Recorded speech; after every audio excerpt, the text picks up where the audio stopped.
की जय, माऊली ज्ञानेश्वर महाराज की जय, जगद्गुरु संत तुकाराम महाराज की जय, सच्चिदानंद श्रीपाद महाराज की, सच्चिदानंद रामदास महाराज की, सच्चिदानंद सावळराम बाबा महाराज की, सच्चिदानंद मोठे बाबा महाराज, सच्चिदानंद शनी बाबा महाराज, सर्व साधू संत हर हर महादेव, अवधूत चिंतन श्री गुरुदेव दत्त, गोपाळ कृष्ण भगवान की जय, छत्रपती शिवाजी महाराज की, धर्मवीर संभाजी महाराज की जय.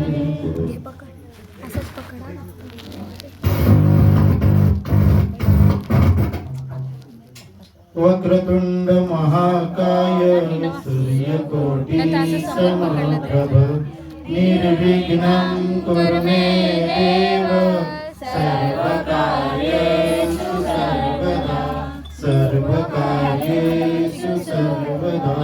महायोगपीठे मरत्यं परं पुण्डलीकाय ददातु मुनीन्द्रे, समागत्य तिष्ठं समानन्दकन्नं, परब्रह्मलिङ्गं भजे पाण्डुरङ्गं, परब्रह्मलिङ्गं भजे सुरतं. या कुन्देन्दु तुषारहार धवला, या शुभ्रवस्त्रावृता, या वीणावरदण्डमण्डितकरा, या श्वेतपद्मासना, या ब्रह्माच्युत शङ्कर प्रभुशिवी, देवी सदा वंदिता. सा पातु सरस्वती भगवती, नित्ये सदा ड्यापा, नित्ये सदा ड्यापा. गुरुर्ब्रह्मा गुरुर्विष्णु गुरुर्देवो महेश्वरा, गुरुर्साक्षात् परब्रह्म, तस्मै श्री गुरवे नमः, तस्मै श्री गुरवे नमः.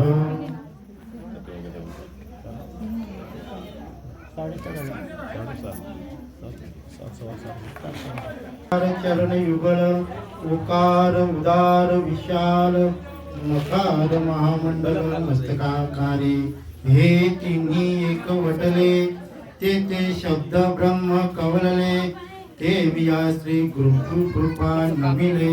आधी आता अभिनव वाकिलासी, जे चातुर्यार्थ कामिनी, ते श्री शारदा विश्वमोहिनी. नमिली मिया मद हृदयी सद्गुरु, जेने तरिलो हा संसार पुरु, म्हणून विशेष चांदरू विवेकावरी.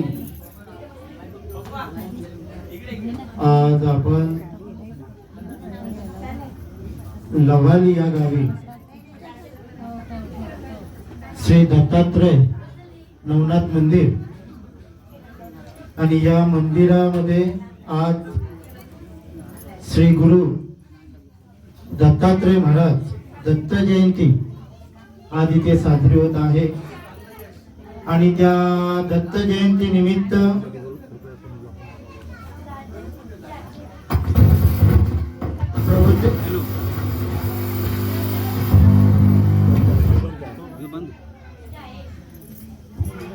हॅलो, कृपया इथं कोणी आजूबाजूला कोण बोलत असेल ना तर शांतता राखा, कार्यक्रम सुरू आहे प्रवचनाशी. तर आज खरोखर आनंदाचा दिवस आहे की या दिवशी श्री गुरु दत्तात्रय राय यांचा जन्म झाला. आणि जन्म देवदिकांचा जो जन्म होत असतो तो आपल्या साधू संतांना जे कोणी त्रास देत असतात त्यांचा नाश करण्यासाठी भगवंत जन्म घेत असतो. लक्षात घ्या. भक्ता राखे पायापासे आणि दुर्जनांचे संहारे, हे भगवंताचं कार्य असतो. यदा यदा हि धर्मस्य ग्लानिर्भवति भारत अभ्युत्थानम् अधर्मस्य तदा आत्मानं सृजाम्यहम् पवित्रणाय साधूना विनाशाय दृष्टिता धर्म संस्थापनार्थाय आणि संभवामी युगे युगे प्रत्येक युगामध्ये जर जिथे अधर्म माजला जातो, जिथे कुकर्म होत असतात, तिथे भगवंत हा जन्म घेत असतो आणि तिथे आनंदवन घडवत असतो. त्याप्रमाणे आज दत्तात्रेयांचा जन्म आहे आणि त्या दत्तात्रेयांचा जन्म आपल्याला सर्वांना श्रुत आहे. दत्तात्रेयांचा जन्म कसा झाला? आज जन्मोत्सव आहे आणि जन्मोत्सवाबद्दल 2 शब्द बोलणं हे आपलं कर्तव्य आहे. कारण दत्तात्रेयांचा जन्म आपल्याला सर्वांना परिचित असतील. अत्रि ऋषी अनुसया जी खरोखर खूप पतिव्रता होती. पतिव्रता म्हणजे पतीवर जिची अपार श्रद्धा, पती जे सांगेल ते करणार, ते काहीही असो, पतीची सेवा करणार, अशी ती पतिव्रता अनुसया माता. आणि अनुसया माताला मूलबाल नव्हतं. पती पतिव्रता होती. पती पतिव्रता एवढी मोठी होती की देव ठिकाणा सुद्धा त्याचा धाक होता. या भूमीवर अशी एक पतिव्रता आहे की ती श्री अत्रि ऋषी यांची पत्नी आहे. पण ही गोष्ट जेव्हा या तिन्ही देवांच्या पत्नीला कळाली तेव्हा त्यांना थोडासा अहंकार झाला का आमच्यापेक्षा पतिव्रता कोण असू शकतात. काय आमच्यापेक्षा पतिव्रता कोण असू शकतात. परंतु त्यांच्या कानावर ही बातमी गेली की अत्रि ऋषीची जी पत्नी आहे अनुसया ती महान पतिव्रता आहे. मग त्यांनी विचार केला की या इथं आपण पतिव्रता जो व्रत आहे तो भंग करावा. तो भंग करण्यासाठी तिचं पुण्य नष्ट करण्यासाठी प्रत्येक पत्नीने आपल्या देवांना पाचारण केलं. ब्रह्म विष्णू आणि महेश यांना सांगितलं का तुम्ही असं असं करा. आम्ही उत्तम पतिव्रता असताना ही पतिव्रता आहे की नाही याची परीक्षा आपल्याला घ्यायची आहे. तर हे तिन्ही देव अत्रि ऋषींच्या कुटीमध्ये गेले. तिथे अनुसया माता होती. अनुसया मातेने भिक्षा दिली, परंतु ती भिक्षाताई मान्य केली नाही आणि त्या अत्रि ऋषी आईला सांगितलं की आम्हाला अन्न पाहिजे, आम्हाला भोजन पाहिजे. म्हणे हरकत नाही, अतिथी भव. जो आपल्या दारामध्ये अतिथी येतो तो देव असतो. या उक्तीप्रमाणे मातेने त्यांना आतमध्ये बोलवले, बसवले, भोजनही तयार केला. परंतु त्यांनी पुन्हा एक आड घातली. काय की आम्हाला भोजन पाहिजे पण विवस्त्र अंगाने आम्हाला भोजन पाहिजे. म्हणजे तुमच्या अंगावर एकही वस्त्र नसताना आम्हाला भोजन पाहिजे. आता त्या माऊलीने विचार केला, आता यांच्या पुढे भोजन घालायचं म्हटलं. आता माऊली जी असते, जी स्त्री असते, जी पतिव्रता असते, ती आपल्या पतीशिवाय अशा कुणाजवळच विवस्त्र अवस्थेमध्ये जात नाही. आणि एक दुसरी गोष्ट म्हणजे मुलासमोर जेव्हा मुलाला जन्म देते त्यावेळेस ती पतिव्रता होती अनुसया आणि दत्तात्रेयांची पत्नी होती. साधी सुधी नव्हती. म्हणे हरकत नाही. तिने भोजन बिजन केलं ना. त्या कमांडोल असतो, कमांडोल, त्या कमांडोल मध्ये पाणी असतं. त्या पाण्याची शक्ती एवढी असते की जे नामस्मरण, जे चिंतन घडलेलं असतं ते त्याच्यामध्ये शक्ती प्रसारित होत असते. आणि अनुसया मातेने विचार केला, यांना बिना वस्त्राचं भोजन तर घालायचं आहे. हा, माझं पतिव्रता व्रत पण भंग नाही झालं पाहिजे. मग त्या मातेने काय केलं, त्या कमंडल मधलं थोडं पाणी घेतलं आणि त्या तिन्ही देवांच्यावर शिंपडलं. ते शिंपडल्याबरोबर ते 3 देव होते, ब्रह्म विष्णू महेश, हे तिथे बाल झाले. लक्षात घ्या, बाल झाल्यानंतर म्हणजे प्रश्नच उडला नाही. पुढे विवस्त्र होण्याचा पुढे प्रश्नच होत नाही. मुलं झाली. ती मुलं झाली. मग त्या मातेने त्यांना मस्त एका पालण्यामध्ये टाकल्या, अंगाई घात होती, सर्व काही गोष्टी व्यवस्थित केल्या माझ्या आईने. ही गोष्ट त्या तिघींना जेव्हा कळाली, त्या पत्नीना, ब्रह्म विष्णू महेश यांच्या पत्नीना कळाली, तेव्हा त्या तिघी सुद्धा इथे आल्या, अनुसूया मातेच्या कुटीमध्ये आल्या. आणि त्यांची जी अवस्था बघल्यानंतर त्या खिन्न झाल्या की आमच्यापेक्षा सुद्धा कोणीतरी पतिव्रता आहे, हा त्यांचा गर्व हरण झाला तिथे. पण आता करायचं काय? आता आपले पती जे आहेत ते तर मुलं झालेले आहेत. मग शेवटी त्या अनुसूया मातेच्या चरणी लागल्या, क्षमा मागायला लागल्या. मग त्या मातेने सांगले, बघा आता तुमचे पती आहेत, तुमचे कोण पती आहेत तुमचे, तुम्ही ओळखून घ्या. आता तिन्ही सारखे असल्या कारण त्यांना सुद्धा ओळखता नव्हते. मग त्या तिन्ही पत्नींनी अनुसूया मातेची माफी मागून गयावया करून मस्त भरपूर प्रार्थना करून त्या अनुसूया मातेला प्रसन्न केलं आणि त्यांना सांगितलं की आमची पती आम्हाला परत द्या. मग तेव्हा अनुसूया मातेने सांगितलं, तुमचे पती मी तुम्हाला देणार, पण ही जी मुलं आहेत, ही मुलं जशी झाल्या तशी माझ्या पोटी सुद्धा मला जन्माला यायला पाहिजे, लक्षात घ्या. मग त्यांना तिघांकडनं तो वर घेतला मागून का तुम्ही तिघाही एकच अवतारामध्ये तुम्ही माझ्या पोटी जन्म घ्यावा.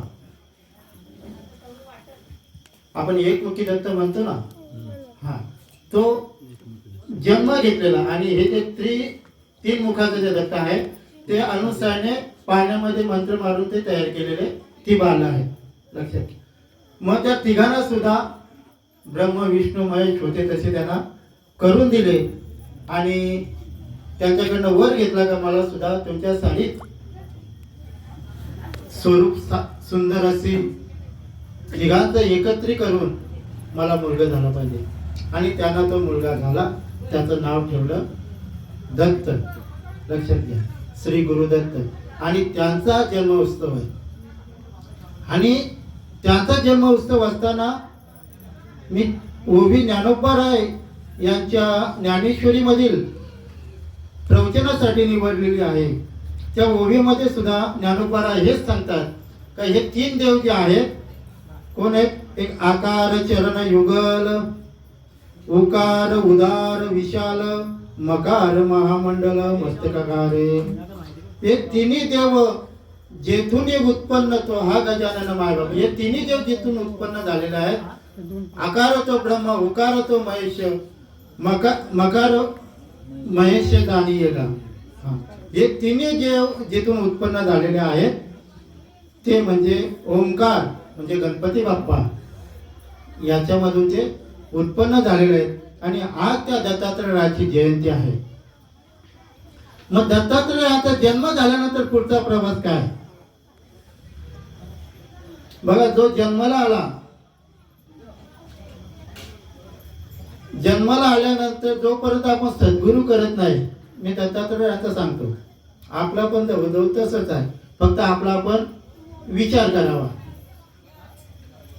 पहिले बाबा संत महात्म्यांच्या घरामध्ये जर जन्माला आलेली मुलं पहिले ते सद्गुरू करतात. देवदिकांच्या मध्ये सुद्धा पहिले सद्गुरू करतात. कारण का? सद्गुरू शिवाय तरुण उपाय नाही. हा, जोपर्यंत सद्गुरू करत नाही तोपर्यंत पुढची वाटचाल होत नाही. तसंच दत्तात्रयाला सुद्धा त्यांना सुद्धा सद्गुरू करावा लागला. मग आपण करू नये का? आता त्यांना श्रीगुरू करायची काय गरज होती का? साक्षात ते देवाचे अवतार होते दत्तात्रय, तरी सुद्धा त्यांना सद्गुरू करावा लागला. आता रामकृष्ण आपण म्हणतो, रामाला सुद्धा सद्गुरू करावा लागला. काय? कृष्णाला सुद्धा सद्गुरू करावा लागला. आज आपण सद्गुरू बद्दलच बोलू, कारण सद्गुरूंची जयंती आली. जोपर्यंत आपण सद्गुरू करत नाही तोपर्यंत ज्याच्यासाठी आपण जन्माला आलेलो आहोत, आपल्याला काय करायचंय, कुठे जायचंय,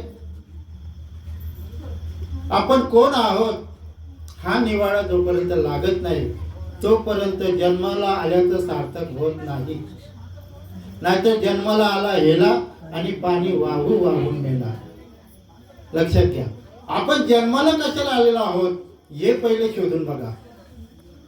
आपण संतांचं म्हणणं ऐकतो बघा. आपण ज्ञानोबा, तुकाराम महाराज, एकनाथ महाराज, नामदेव महाराज, जनाबाई, मीराबाई याचे सर्वांचे आपण अभंग ऐकतो. पण या अभंग ऐकणं, त्या प्रत्येक अभंगामध्ये त्यांना काहीतरी सांगायचं आहे, काहीतरी उपदेश आहे का. मग तो उपदेश आपण कसा ऐकतो का आपलं फक्त मनोरंजन म्हणून, कानाला चांगलं वाटतं म्हणून नाही. त्या अभंगामध्ये उपदेश आहे. तो उपदेश जोपर्यंत आपण ऐकत नाही, तोपर्यंत आपण आकलन करत नाही, तोपर्यंत त्यांनी जो अनुभवलेला आहे ती गोष्ट आपल्याला अनुभवाला येणार नाही. मग त्यासाठी काय करावं लागेल, जे संतांनी सांगितलंय ते आपण वाचायला पाहिजे, वाचून त्याच्यावर विचार करायला पाहिजे, विचार केल्यानंतर मनन करायला पाहिजे, आणि मनन केल्यानंतर आपल्याला त्याच्यातला उलगडा झाला तर ठीक आहे, नाही झाला तर आपले कोणते सद्गुरू असतील, आपले संत महात्मे कोणी असतील त्यांना विचारावं, बाबा रे असा विषय अभंगामध्ये आलेला आहे पण त्याचा मला काय उलगडा होत नाही का, जेणेकरून तुम्ही मला त्याचा अर्थ सांगा. पण झालंय का आपलं फक्त चाललंय, माझ्या सहित सांगतो, आपलं फक्त चाललंय, पूजा चाललंय. आता दत्तात्रय रायांची तशी पूजा आहे. प्रत्येक जण येऊन अगरबत्ती लावून नमस्कार करून निघून जाणार. आपण कोण काय मागतो ज्याचं त्याचं त्याला माहिती. कोणी मागायला येतात, कोणी सेवा म्हणून करायला येतात, कोण म्हणून आपला धर्म म्हणून आपलं कर्तव्य म्हणून करायला येतात. प्रत्येक जण अलग अलग इच्छा घेऊन इथे येतो. पण खरी इच्छा जी आहे दत्तात्रय रायांच्या जवळ, जर आपण खरी इच्छा जर प्रकट करायची असेल का दत्तात्रय राया हे जन्माला आल्यापासून मी दुःख भोगतोय काय नाही, याच्यानंतर पण जन्म मृत्यूचं दुःख मला आहे. किती वेळा जन्म यावे, किती व्हावे फजित, पुन्हा जन्माला यायचं मरायचं, पुन्हा जन्माला यायचं मरायचं, हे माझं जोपर्यंत टळत नाही तोपर्यंत दुःख कमी होणार नाही. आणि हे दुःख कमी करायचं असेल तर माझं हे जन्म मरण टळलं पाहिजे, माझा उद्धार झाला पाहिजे. हे येऊन दत्तात्रयाला विचारावं आपण. काय इथे आपण आलो आहोत ना, तर दत्तात्रयाला हे सांगा, दत्तराय नुसतं भगवंत नव्हते, ते संत सुद्धा होते. लक्षात घ्या. हा, त्यांना विचारावं काय मी उद्धार पावेन, काय कृपा करील नारायण, ऐसे तुम्ही सांगा संत जन करा समाधान चित्त माझे. सद्गुरू आहेत ते, आणि ही गोष्ट सद्गुरूंना विचारावी. मी कोण आहे, कुठून आलोय, माझा उद्धार कसा होईल. माझे सच्चिदानंद श्रीपाद बाबा रामदास बाबा नेहमी सांगायचे, जर सद्गुरू केला तर सद्गुरूला विचारावं काय, धरावे मनगट, त्याला प्रश्न विचारावे दोन, मी कोण आणि देव कोण. आपण जर सद्गुरू केला ना तर सद्गुरूला प्रश्न विचारावा का मी कोण ना मग देव कोण. काय हे जर प्रश्न आपण विचारला सद्गुरूंना तर सद्गुरू आपल्याला नक्कीच मी कोण आहे याची ओळख करून दिल्याशिवाय राहणार नाही. पण आपण विचारतच नाही, आपल्याला प्रश्नच पडत नाही. जोपर्यंत आपल्याला प्रश्न पडत नाही तोपर्यंत आपला उद्धार होणार नाही, आपण विचारणार नाही. तर जोपर्यंत आपण सद्गुरूला शरण जात नाही, ज्ञानोबा राय इथे सांगतात, मज हृदयी सद्गुरू जेणे तारिला हा संसार पुरू, म्हणून विशेष अत्यांदरू विवेकावरी. आता ज्ञानोबा रायला आपण एवढं मानतो की आपण इथून 7-7, 8-8 दिवस चालत जातो. लक्षात घ्या. आता इथून जर एखाद्याला सांगलं का जा मशावर चालत, मला अमुक अमुक वस्तू घेऊन ये, कोणीतरी जायला तयार होईल का? नाही होणार. पण 7 आणि 8 दिवस आपण इथे आळंदीपर्यंत चालत जातो का? माझ्या त्या ज्ञानोबरायांसाठी जातो ना. मग ज्ञानोबरायांसाठी जातो, ज्या महात्म्यासाठी आपण जातो, त्या महात्म्याने जे सांगितलं ते आपण ऐकतो का? लक्षात घ्या. ज्ञानोबा इथे सांगतात, मद हृदयी सद्गुरु जेने तारिलो हा संसार पुरू, म्हणून विशेष अत्यांदरू विवेकावरी. ज्या सद्गुरु मुळे मी तरलो ते सद्गुरु माझ्या हृदयामध्ये आहेत, म्हणून विशेष मी त्यांचा आदर करतोय. त्याही आदर केलाय, त्यांना तो एक अभिमान आहे का माझ्या सद्गुरूने मला तारलंय ना. सद्गुरू शिवाय पर्याय नाही हे त्यांना माहित आहे, हे त्यांनी मान्य केलं. मग आपण करू नये का? पण आपण नाही करत ना. नाही करत आपण. संतांनी सांगितलेलं आपण ऐकत नाही ना. संतांनी जर सांगितलेलं आपण ऐकलं तर नक्कीच आपला उद्धार झाल्याशिवाय राहणार नाही. जो ज्ञानोबरायांना तुकोबरायांना का कमी त्रास झाला का? पण तो त्रास सहन करून सुद्धा ते आनंदात होते. तो त्रास सहन करून सुद्धा ते सुखात होते. तो सहन करून सुद्धा ते समाधानी होते. आपण आहोत का? आपण एवढा संसार करतो, एवढा संसार करतो, तरी पण आपल्याला सुखी नाही, समाधानी नाही, शांती नाही. आहे का? नाही. का नाही? याचं कारण एकच आहे का जो संतांनी मार्ग सांगितलेला आहे त्या मार्गाने आपण चालत नाही. आपला फक्त दणका चालू आहे. माझ्या सहित सांगतो, आता इथपर्यंत आलो, दणका चालू आहे प्रवचनाचा. मला दणका चालू आहे, पण अनुभव नाही ना.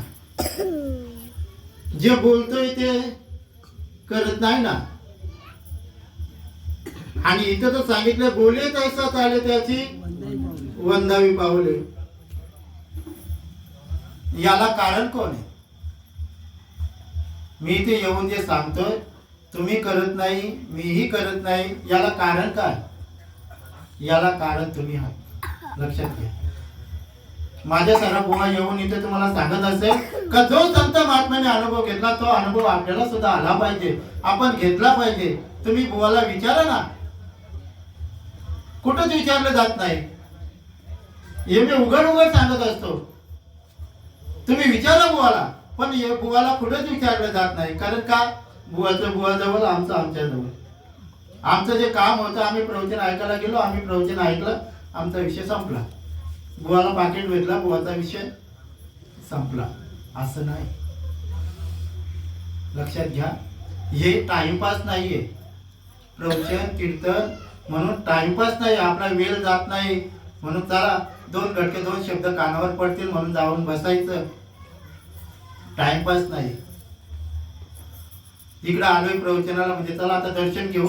दर्शन घेतलं का भोजन महाप्रसाद भेटेल, भोजन झालं का बस संपला विषय आपला.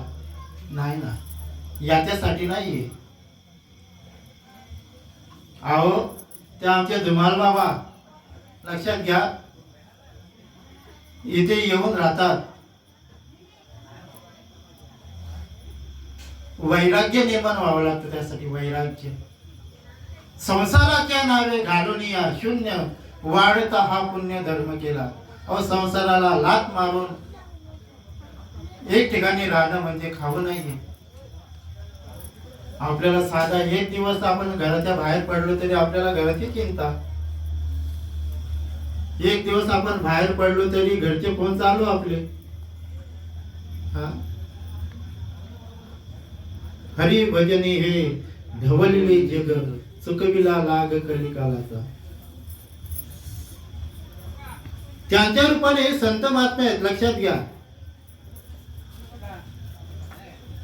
त्यांना शरण जाणं गरजेचं आहे. त्या बाबांना विचारायचं आहे आपल्याला, बाबा तुम्हाला हा जो वैराग्य प्राप्त झाला, हा वैराग्य म्हणजे नक्की काय, कशासाठी करताय हे? आपण विचारतो का? नाही ना. त्याही फक्त एक भक्ती, आणि भक्ती हीच शक्ती उद्याची आहे. लक्षात घ्या. जोपर्यंत भक्ती भाव धर्म आपला जोपर्यंत जागृत होत नाही ना, तोपर्यंत आपण कितीतरी उड्या मारल्या तरी काय फायदा होणार नाही. मग त्यासाठी आपला दत्तात्रय राहायला सद्गुरूंना शरण जावं लागेल ना. जोपर्यंत सद्गुरूला शरण जात नाही तोपर्यंत आपल्याला तो बोध जो दत्तात्रय राहायला अत्रि ऋषींनी दिला तो बोध आपल्याला भेटत नाही. लक्षात घ्या. आणि तो बोध असा भेटावा असा जर वाटत असेल तर दत्तात्रय राहायला शरण जाऊन त्यांच्याकडे विनवणी करावी की सद्गुरुनाथा माझ्या आयुष्यामध्ये सुद्धा मागू नका का त्यांच्याकडे, संसारासाठी नका मागू, त्यांनी भरपूर दिले हो. हा एवढा मोठा देह दिलेला आहे अनमोल किमतीचा, अजून काय पाहिजे. पण तरी पण आपले मागण्याची हवस का पुरी होत नाही. मग सद्गुरु जवळ जाऊन हेच मागा का सद्गुरुनाथा माझा हा जन्म मरणाचा फेरा चुकवण्यासाठी तुमची कृपा माझ्यावर होऊ द्या. काय संतांची कृपा माझ्यावर होऊ द्या, मला सद्गुरु लाभू दे, तुमची कृपा दृष्टी माझ्यावर असू दे.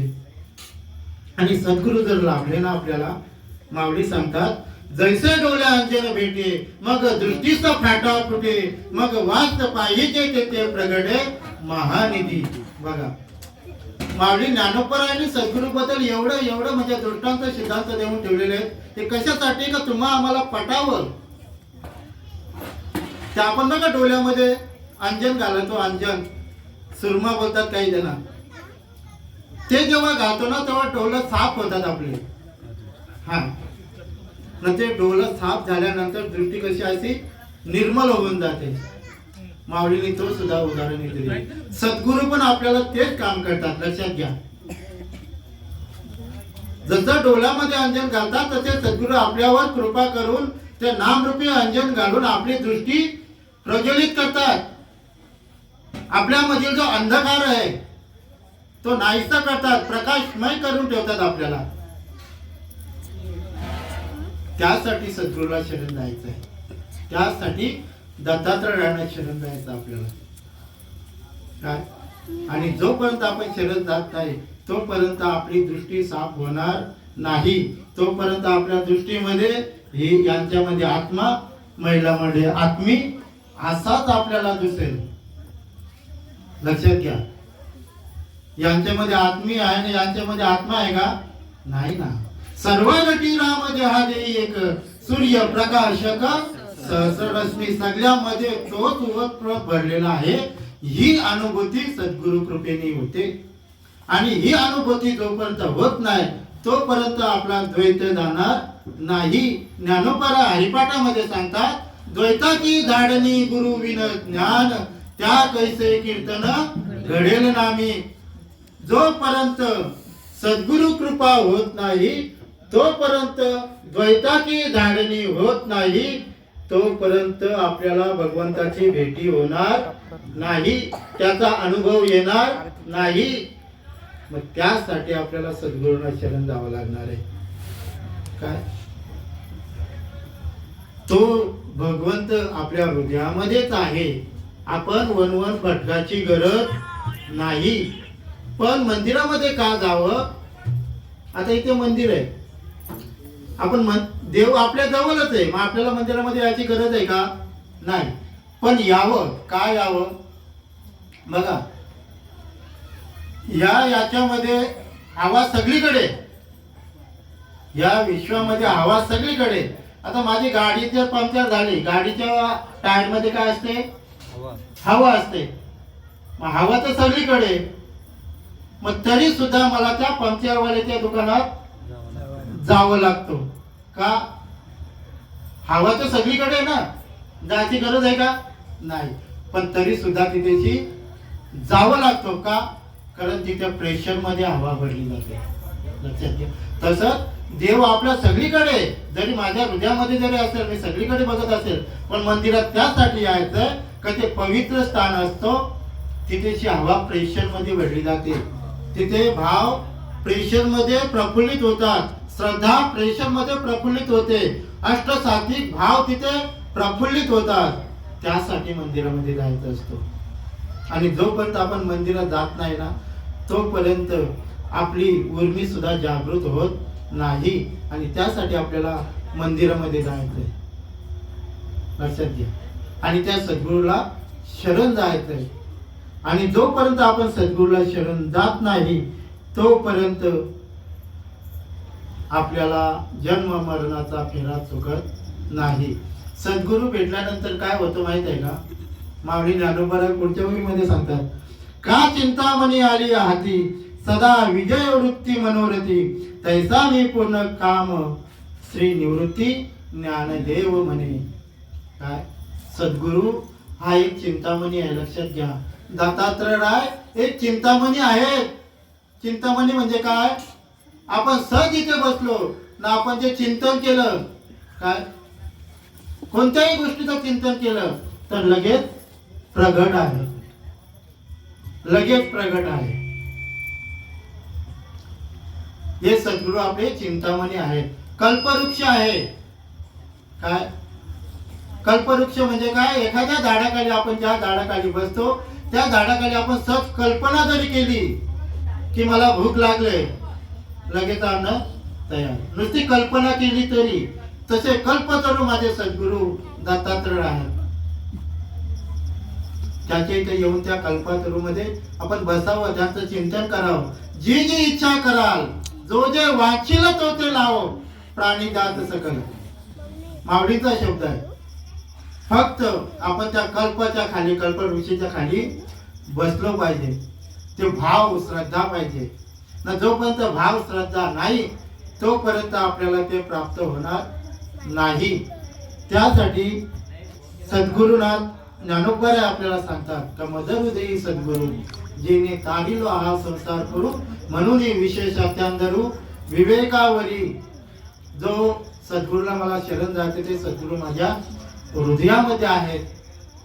हा विवेक जागृत होण्यासाठी आपण इथे बसलेलो आहोत, या इथे मंदिरामध्ये आलेलो आहोत. आणि हा विवेक आपला जागृत झाला पाहिजे, लक्षात घ्या ना. हा विवेक जोपर्यंत आपला जागृत होत नाही तोपर्यंत आपल्यामध्ये फरक पडत नाही. मग समजायचं आपली भक्ती ही दगडासारखी आहे. दगडासारखी म्हणजे कसं? दगड जोपर्यंत पाण्यामध्ये असतो तोपर्यंतच ओला असतो. एकदा दगडला त्या पाण्यामधून काढलं का दगड जैसे थे कोरडा ठणठण. आपण तसं राहायचं नाही. आपण या आनंद सागरामध्ये आता आलेलो आहोत ना, त्या आनंद सागरामध्ये आता जो आनंद आहे, आता जे आपल्या मनामध्ये उर्मी आहे, ती उर्मी चिरकाळ टिकणं, याच्या नंतर सुद्धा तो भाव, ती श्रद्धा आपली टिकली पाहिजे, लक्षात घ्या. आणि ही टिकावं असं जर वाटत असेल तर सद्गुरूंना शरण जावं लागेल. आता तुम्ही म्हणाल नुसतं सद्गुरू बद्दलच का सांगता? कारण सद्गुरू सारिका असता पाठी राखा, इतरांचा लेखा कोण करी. सद्गुरू शिवाय पर्याय नाही. ज्याने गुरु नाही केला त्याचा जन्म वाया गेला. त्यासाठी सद्गुरू हा करावाच. आपल्याला वाटत असेल कृष्ण वंदे जगद्गुरु, ते जगाचे गुरु आहेतच, पण त्या जगाच्या गुरुने सुद्धा सद्गुरू केला. आपण ज्यांची भक्ती करतो, ज्यांना देव देव देव देव देव देव देव देव देव देव देव देव करत आपण अख्खं आयुष्य घालवतो, पण त्या देवाने काय केलं, देवाला काय आवडतं हे आपण विचारच करत नाही. फक्त मला काय आवडतं हेच आपण विचार करतो. मला जशी आवडेल तशी मी भक्ती करतो. राजा, देवाला भक्ती कशी आवडते ती बघ. संतांनी भक्ती कशी केली, देवाला आवडणारी केली. त्या संतांचं महात्म्य वाच. सत्याने काय सांगितले ते ऐक. पण नाही ना, मला आवडते ना भक्ती, अगरबत्ती लावायची, मी ती अगरबत्ती लावतो. सकाळी 4 वाजता उठायचं, देवाची अगरबत्ती करतो, मला आवडते. हो राजा, पण संतांनी केले त्या मार्गाने जर गेली तर संतांना जे भेटलं ते तुम्हाला भेटल्याशिवाय राहणार नाही. आपलं चाललंय फक्त मला हे आवडते, मला ते आवडते, पण देवाला काय आवडतं? तुकोबारा सांगतात देवाला काय आवडतं. आवडे देवासी तो ऐका प्रकार आणि नामाचा उच्चार रात्रंदिवस. बघा मग मला सांगा तुम्ही, देवाला जी आवडती गोष्ट जी आहे ती आपण करतो का? नाही करत ना. म्हणजे करणारे असेल ते भाग्यवान. हो, देवाला जे आवडते ते आपण करत नाही. आवडे देवासी तो ऐका प्रकार नामाचा उच्चार रात्रंदिवस. मग नामाचा उच्चार आपल्याला रात्रंदिवस करायला सांगितलंय. जे देवाला आवडतोय, जे संतांना आवडतोय, हा मग ते करतोय का आपण? अजून ते देवाला काय आवडतो? तुळशी माल गला गोपी चंदन टिला हृदयी कलवला वैष्णवांचा. देवाला काय आवडतो? तुळशी माल गला. कुणाची तयारी तुळशी माल घालायची? सांगा ना. तुम्हाला देव पाहिजे असेल तर देवाला आवडतं ते करावं लागेल. एखादी गोष्ट आपल्याला जी हवी असते, उतारा जर करायचा असेल, साधन सोपा सर्वांना परिचित असलेला उदाहरण, 7-12 उतारा जर काढायचा असेल तर 7-12 उतारा काढणारा तिथे जो व्यक्ती असतो त्याला काय आवडतो? पैसे. जोपर्यंत तुम्ही त्याला पैसे देत नाही तोपर्यंत तुमचा तो उतारा देणार नाही. तसं देवाला काय आवडतो? तुळशी माल गला गोपी चंदन टिला आणि हृदयी कलवला वैष्णवांचा. गळ्यामध्ये तुळशीची माल परिधान करावी हे देवाला आवडतं. गोपी चंदन टिला लावावा हे देवाला आवडतो. काय? आषाढी कार्तिकी पंढरीची वारी साधन निर्धारी आन नाही हे सुद्धा देवाला आवडतो. आषाढीची वारी करावी, कार्तिकीची वारी करावी हे सुद्धा देवाला आवडतो. पण आपण नाही करत माझ्या सहित का? आपण देवाला आवडतं ते करतच नाही. मला जे आवडतं ते आपण करतो. लक्षात घ्या ना. जेव्हा आपण देवाला आवडेल ती गोष्ट करू ना त्यावेळेस आपल्याला सुख, समाधान, आनंद प्राप्त झाल्याशिवाय राहणार नाही. हे व्यासपीठावरनं मी सांगतो. आज सुद्धा जसा तसा आनंद, सुख, समाधान प्राप्त होतो. हा माझा अनुभव आहे. हा फक्त तो मार्ग सापडला पाहिजे. तसे सद्गुरू आपल्याला भेटले पाहिजे. जोपर्यंत तसे सद्गुरू भेटत नाही, आपण सद्गुरू संत आपली फरकत कुठे झाली? माझे सच्चिदानंद श्रीपाद बाबा नेहमी सांगायचे, तुम्ही जे ऐकणारे आहात ना सोन्याहून पिवळे आहेत बाबा. कधी? सोन्याहून पिवळे आहेत. पण माझे सच्चिदानंद श्रीपाद बाबा सांगायचे तिथे आमच्यासाठी डबडी येऊन या व्यासपीठावरनं नको ते सांगतात, जे पाहिजे ते सांगत नाही. सासू सुनाच्या गप्पा सांगतात, या संसाराचा काबड उद्या काय चालले ते सांगतात. पण जो उद्धाराचा मार्ग आहे, जो आनंदाचा मार्ग आहे, जो समाधानाचा मार्ग आहे तो सांगायला कोण तयार नाही. कारण तो समाधानाचा, आनंदाचा जर मार्ग सांगितला तुम्हाला हसता येणार नाही. हा लक्षात घ्या ना. हल्ली चाललंय का हसण्यावरच चाललंय. हसणारा जर बुवा असेल, हसवणारा जर बुवा असेल तर बुवाने कीर्तन लय भारी केला. 50,000 नेले तरी बरे त्याने 50,000 नेऊ दे पण लय भारी केला का? त्याने मस्त हसवलं ना.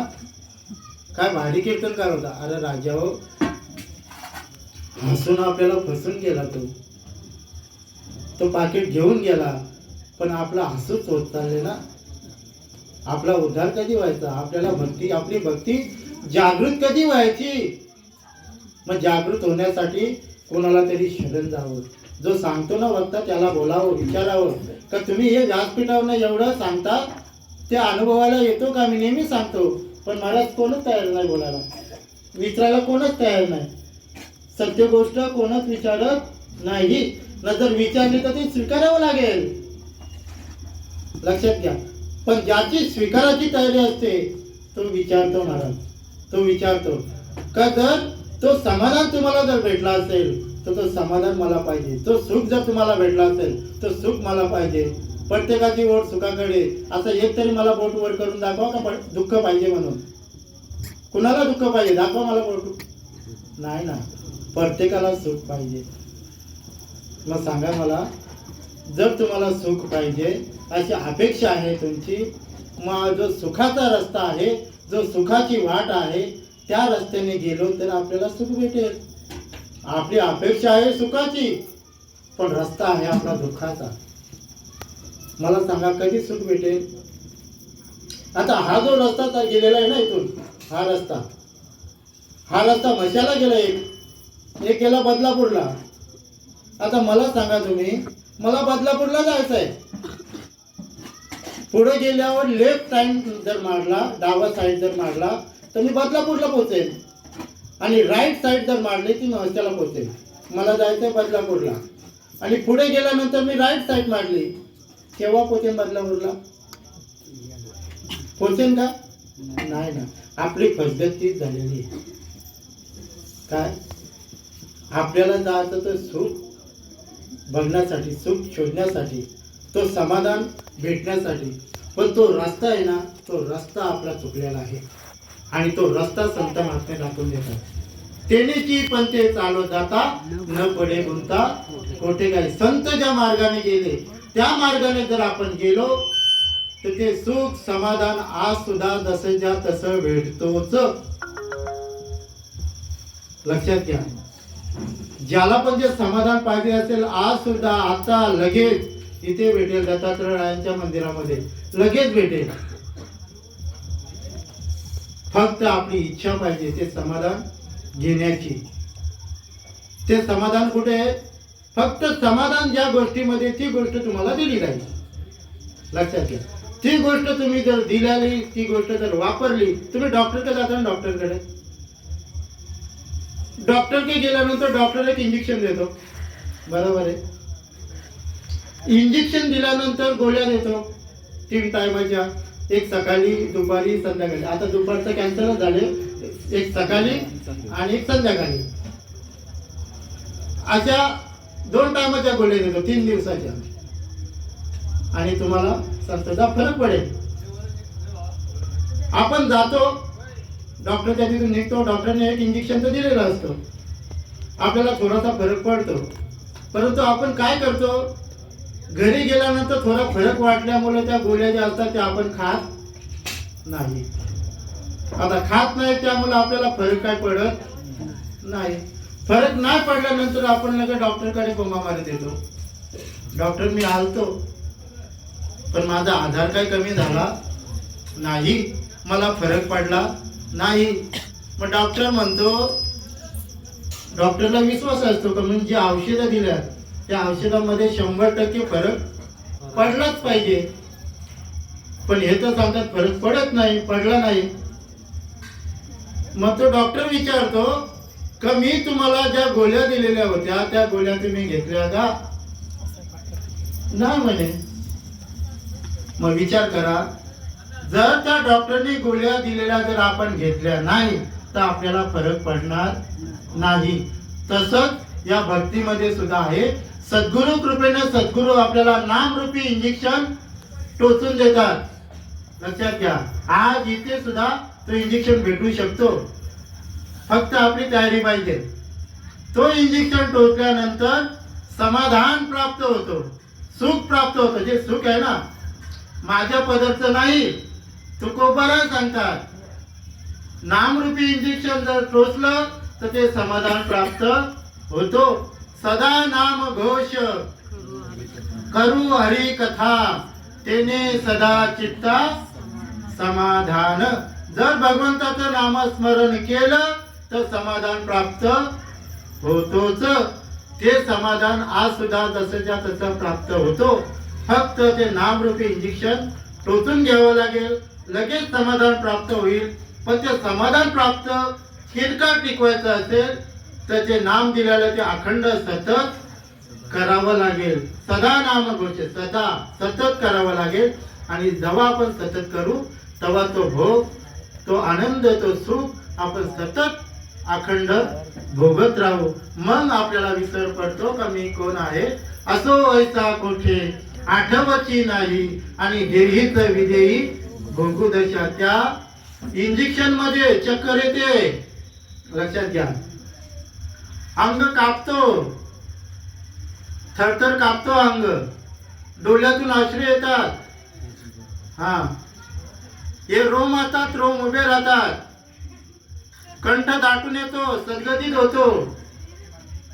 ते नामरूपी इंजेक्शन घेतल्यानंतर. आणि ते जेव्हा होतं ना, हा, मग तेव्हा जो आनंद होतो, त्या आनंदामध्ये गाये नाचे उडे आपुलिया छंदे प्रेमाच्या आनंदे आवडीने अशी अवस्था प्राप्त होते. अष्ट सात्विक भाव तयार होतात साधकाचे, जे दत्तात्रेयांचे झाले. आज सुद्धा दत्तात्रेयांचे जे अष्ट सात्विक भाव झाले ते आज सुद्धा गुरुचरित्रामध्ये समाविष्ट आहेत. जे गुरुचरित्र वाचत असतील त्यांना समजत असेल. नारद मुनीचे अष्ट सात्विक भाव झाले, तुकोबरायांचे झाले, नामदेव महाराजांचे झाले. ते आज सुद्धा आपले सुद्धा जसे तसे होतात. फक्त आपण ते स्वीकारलं पाहिजे. नाही ते स्वीकारलं का तो अनुभव आपल्याला आल्याशिवाय राहत नाही. जावे त्याच्या वंशा तेव्हाच कळे, पाण्यातला मासा झोप घेतो कैसा. जावे त्याच्या वंशा तेव्हा कळे. पाण्यामध्ये आपण नदीच्या किनारी कधीतरी उभं राहून जरी नुसतं बोंबलत बसलो, मासा कसा झोपतो, मासा कसा झोपतो, तर आपल्याला समजणार नाही. जावे त्याच्या वंशा तेव्हाच कळे. आपल्या त्या वंशाला जावं लागेल. आणि जोपर्यंत जात नाही तोपर्यंत ते आपल्याला अनुभव येत नाही. म्हणून आपण जे इथे आलेलो आहोत दत्त मंदिरामध्ये, आपण इथे सद्गुरूचरणी नतमस्तक होऊन सद्गुरूचरणी हेच सांगायचंय, हेच मागायचंय. आता मी सांगून तुम्ही मागणार आहेत त्यांना माहित नाही तर तुमच्या मनातले ते मागणार आहेत नाही. पण मी सांगेन सद्गुरूचरणी हेच मागा का सद्गुरुराया, मी इथे जे आलेलो आहोत ही तुझी शक्ती आहे. काय चालवणारा चाले हे शरीर कुणाचे सत्य, कोण बोलवी तो हरिविन, देखवी ऐकवी एक नारायण तयाचे भजन चुकू नका. तुझे सत्तेने मी इथे आलेलो आहोत, तुम्ही इथे मला आणलेलं आहे. तरी सुद्धा माझं तुझ्याकडे एक मागणं आहे. भगवंता, तुम्ही मला भरपूर काय दिलेलं, हा देव दिलेला आहे, परंतु जो जन्म मरणाचा फेरा आहे, या जन्म मरणामध्ये जे दुःख आहे ते दुःख माझं संपलं पाहिजे. आणि हे दुःख संपावं असं जर वाटत असेल तर सद्गुरुराज यांनी सांगा, मला असे काही संत भेटी दे की जेणेकरून त्या संतांच्या मार्फत माझा हा जन्म मरणाचा फेरा चुकला जाईल. आणि मला तो आनंद, मला जो सुख तुम्हाला जो प्राप्त झाला तो मलाही प्राप्त होईल. असे निवृत्तीराय ज्ञानोबराय निवृत्ती दादांजवळ ते मागणं मागतात. म्हणून ज्ञानोबराय सांगतात, म्हणून एवढं सांगून झाल्यानंतर म्हणून जाणतेने गुरु भजिजे, जेणे कृत्य कार्य होईजे, मूल सिंचने सहजे, शाखा पलवे संतोषती. ज्ञानोबरायांनी अजून एक उदाहरण दृष्टांत सिद्धांत आपल्यासाठी दिलेला आहे. का एवढं मी कशासाठी सांगितलंय, तुम्हाला असं असं प्राप्त, सद्गुरू केल्याने असं असं प्राप्त होतो. म्हणून जाणतेने गुरु भजे, म्हणून काय सांगतात का जो जाणता आहे त्याने तरी ते भजावं, जे सांगितले ते ऐकावं.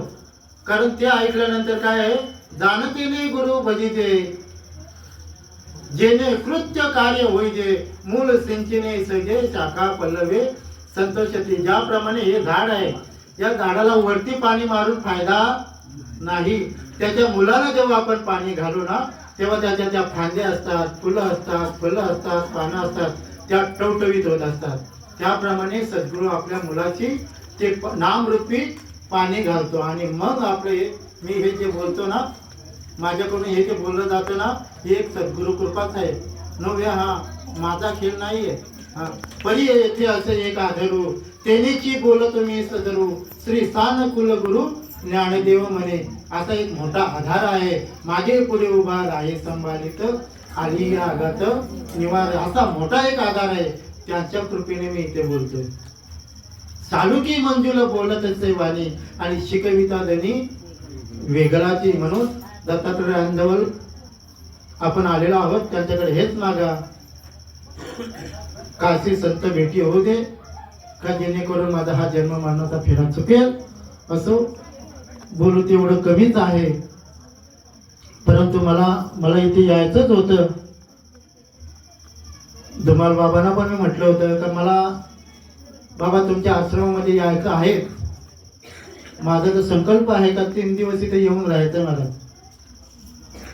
ते कधी संकल्प पूर्ण होतो बघू. 3 दिवस येऊन म्हणून रथ इथे करायचा विचार आहे.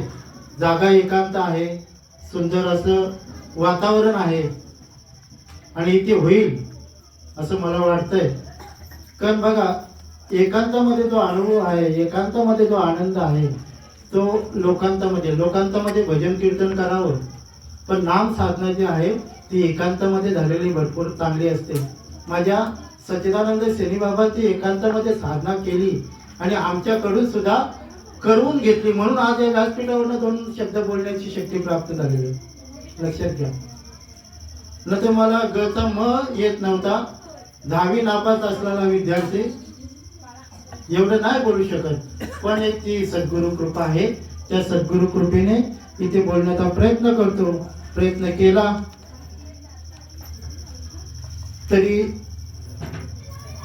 ज्यांनी मला इथे प्रवचनासाठी आमंत्रित केले, आपले धुमाल बाबा, आपले सदो बाबा असतील, यांनी मला सांगितलं का बाबू तुम्हाला 1 तास येऊन प्रवचनाची सेवा तिथे सादर करायची आहे. म्हणजे हरकत नाही. सेवके करावे सांगितले काम ते मी तुपन कामा नाही.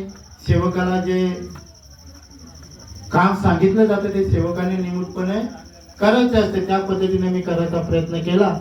काय चुकलं असेल तर माफ करा असं मी म्हणणार नाही. एखादी गोष्ट जर माझ्याकडनं चुकली असेल ती मला परत करा, मला दाखवा, की जेणेकरून ती चूक माझ्याकडनं पुन्हा होणार नाही याची मी दक्षता घेईन. आणि खरोखर एखादा शब्द कुणाच्या हृदयाला लागून गेला असेल, कुणाला दुःख प्राप्त झालं असेल तर नक्कीच नतमस्तक होऊन क्षमा मागतो.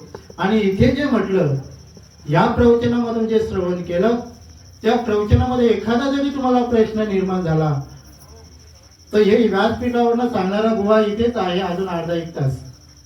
त्या बुवाला विचारू शकता का बुवा तुम्ही हे जे व्यासपीठावरनं सांगलं जे समाधान, जे सुख, जी शांती ते आज सुद्धा भेटते का, मला भेटेल का? नक्कीच तुम्हाला भेटल्याशिवाय राहणार नाही. हे व्यासपीठावरनं सांगतो. आज सुद्धा जसाच्या तसा देवाचा अनुभव येतो. तुकोबारायनं आला, ज्ञानोबारायनं आला, तोच अनुभव आज सुद्धा जसाच्या तसा येतो. तुकोबारायांनी मिरची खाल्ली त्यांना तिखट लागली, आपल्याला सुद्धा तिखटच लागते. कारला खाल्लं, कारला आज सुद्धा कडूच लागतो. म्हणून जो संतांना अनुभव आला तो सुद्धा अनुभव आज सुद्धा येतो. न यायलाच पाहिजे. येत नसेल तर आपलं काहीतरी साधनेमध्ये गडबड असेल, ज्या मंत्रामध्ये गडबड असेल, नामामध्ये गडबड असेल, आपल्या घेण्यामध्ये गडबड असेल आणि देणाराच गडबड घडत असेल, असं काहीतरी असू शकतो असं समजायचं. म्हणून कुणाला जर विचारायचं असेल इथेच आहे. एक मोठेपणा, अहमपणा, मीपणा म्हणून नाही. बुडते हे जन न देखवे डोला, हिताचा कलवला येतो. म्हणून मला जे भेटले सुख, मला जो आनंद झालाय, मला जे समाधान झालंय, मला समोरच्याला कसं भेटेल हीच एक तळमळ आहे. बाकी अजून काही नाही. पण हे नाम घेतल्यानंतर तुम्हाला एक सांगतो, जी अर्जुनाची अवस्था झाली, जी श्रीकृष्णाची अवस्था झाली, ती तुकोबारांची अवस्था झाली, जी ज्ञानोबारांची अवस्था झाली, जी नाथबाबांची अवस्था झाली, ती अवस्था याच्यामध्ये प्राप्त होते. आणि ते करून घ्यायचं असेल तर नक्की सद्गुरूंना शरण जा. असो झालेली सेवा श्री दत्तात्रय रायाच्या चरणी अर्पण करू. सेवेला इथेच पूर्णविराम देऊ. कुंडली कवरदे हरी विठ्ठल.